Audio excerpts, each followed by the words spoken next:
Yo, what is going on, guys? Bruin Steel here, and welcome back to another WWE broadcast. I'm your host, Bruin Steel, and today I am recapping the Friday Night SmackDown that took place on June 14th, 2024, and it took place in Glasgow, Scotland. So SmackDown actually already happened like way early, so this was a pre-taped SmackDown events. So basically, the time difference between Scotland and here in the US is kind of, so SmackDown actually did start.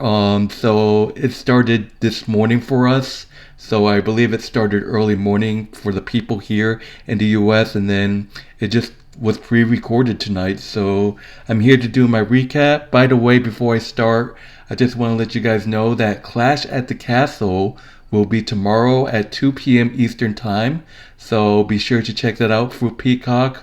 I'm not going to be watching it, unfortunately, because this weekend I'm going to be out of town. So unfortunately, I cannot make it for the Clash at the Castle recap video that I usually do with Canadian Yorker. So change of plan. I will be out of town this coming weekend. So my good friend Canadian Yorker will be doing the Clash at the Castle recap video. It's going to be uploaded to the WWE Wrestling Bros channel, which is our wrestling channel.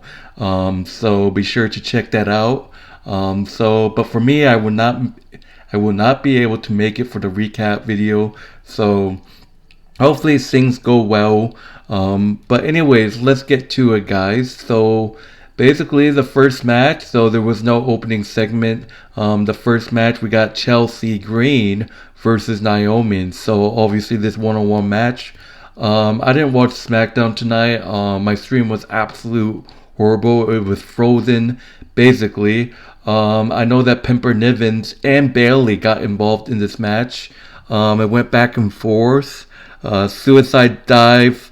Naomi did take advantage, cross body for two. Chelsea cuts her off, and then Pimper jawing with Pimpers and Bayley running interference. Naomi was able to hit Chelsea Green with the European clutch to get the win. Naomi defeats Chelsea Green. Hell yeah, fuck you, Chelsea Green. Fuck you.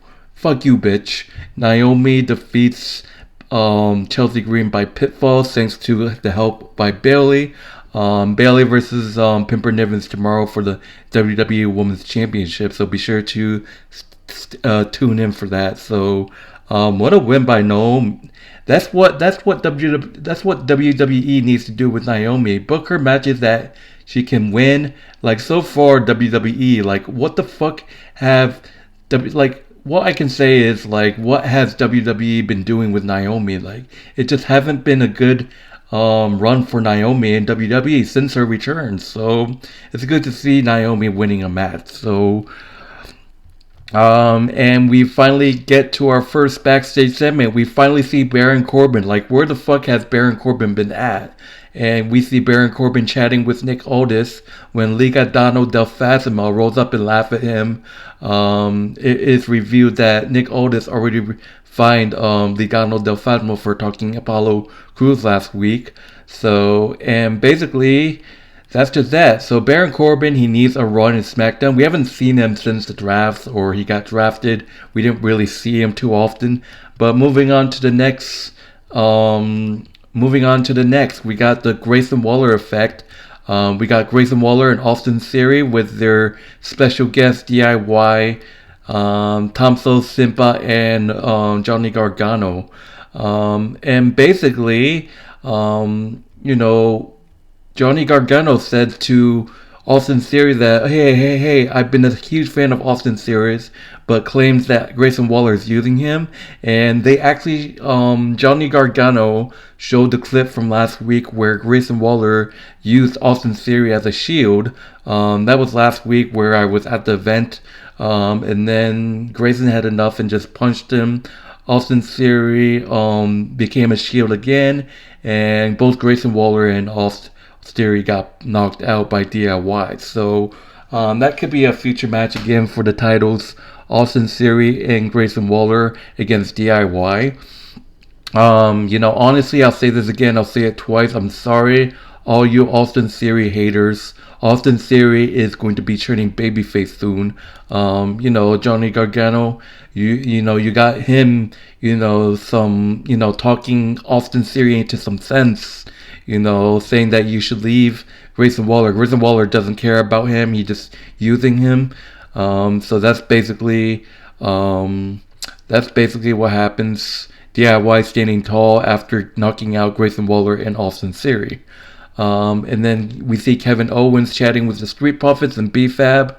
That's just that. And then we see Blair Davenport for the first time as she has a confrontation between Bayley and Naomi. That wouldn't be too bad of a feud to have with Bayley. Bayley versus Blair Davenport. We'll have to see what happens. And then both Naomi and Bayley gets attacked by Piper Nevis after they have a confrontation with Chelsea Green. Moving on to the next match, we got Apollo Crews versus Santos Escobar. So, obviously, this was a match made by Nick Aldis. Actually, what I think it's because of the aftermath about what happened last week. So Escobar took control, but then Baron Corbin got pissed off that Legado del Fantasma talked shit, so he came down and attacked the rest of the gang, and that's when Apollo Crews went to the top rope, and that's when Elektra Lopez knocks Apollo off the top rope. Santos Escobar gets the schoolboy pin over Apollo Crews. Santos Escobar defeats Apollo Crews by pinfall thanks to the distraction of Lopez, and we can see probably Baron Corbin and Apollo Crews having a confrontation. Maybe they'll team up and face the Legado del Fantasma group. So we have to see what happens. Moving on, we got Cody Rhodes making his entrance, and basically he and AJ have a segment talking about their I Quit match. Basically, they just talk about their I Quit match, how AJ talks about how Cody quit New Japan Pro Wrestling and quit the Ring of the Honor too, and then Rhodes said that AJ was right, said that he quit, he doesn't like holding, but he said he's still holding the WWE champion. He said he idolized Styles, basically. So that pretty much ends the segment, and AJ Styles said he saw Cody Rhodes fight Seth Rollins in Hell in a Cell with a torn pecker, and he knows not Seth Rollins. AJ Styles said he'll take anything to take that, and we all know that the OC is going to get involved. And then we see Street Profits get blindsided by the Bloodline, and then Kevin Owens comes down and give a chase, and they hold him back. So basically, the Bloodline making plays. Moving on to the next match, we got Mia Yim versus Nia Jax, and we got my girl Tiffany Stratton on commentary. So the situation with Tiffany is she's trying to align herself with Nia Jax. If you guys don't know, Tiffany and Nia Jax are actually real life friends. Like, they actually are good friends. So we have to see if I love the team of Tiffany Stratton and Nia Jax together. They could have a serious team right there, obviously. But then Mia Yim attacks Tiffany Stratton. How dare you? But then Nia Jax defeats Mia Yim with the Base drop. Nia Jax is unstoppable, and like I said, I like to see her and Tiffany's team up. Like, oh my god. But basically, that's just that. Nia Jax defeats Mia Yim by pinfall. And then basically we go on to the next segment. We get to see LA Knight invade Logan Paul's house, so that's hilarious. And then moving on, we got to see Carmella Hayes, LA Knight. That could be like a feud coming up, obviously. And moving on to the main event, Nick Aldis said that Solo Sikoa will go out there alone, and said that the rest of the game will be barred from ringside. And Nick Aldis said that, if he sees any of the Bloodline, they all will get suspended. And Solo told Paul Heyman that, if I don't win this match, I'm coming for you. It's like, when Roman's gonna come? But moving on to the main event, we got Kevin Owens versus Solo Sikoa, with the Bloodline barred from ringside. It went back and forth, obviously, and then Paul Heyman ran interference. Like, Paul Heyman put Sikoa's feet on the rope after Kevin Owens hit a stunner on Solo, And then at one point, Kevin Owens was gonna put Paul Heyman through the table, but Paul Heyman saved Solo Sikoa. Solo Sikoa with another Samoan spike, and then defeats Kevin Owens. Solo Sikoa defeats Kevin Owens by pinfall, and then post-match, Tama Tonga and Lola hit the ring and attack Kevin Owens, and then Randy Orton makes his return, is safe and cleans out the house. RKO on Lola and Sola and makes a getaway standing tall. So what a main event. So that will do it for SmackDown. What a SmackDown. Like I said, this was pre-recorded in Scotland, so it already happened.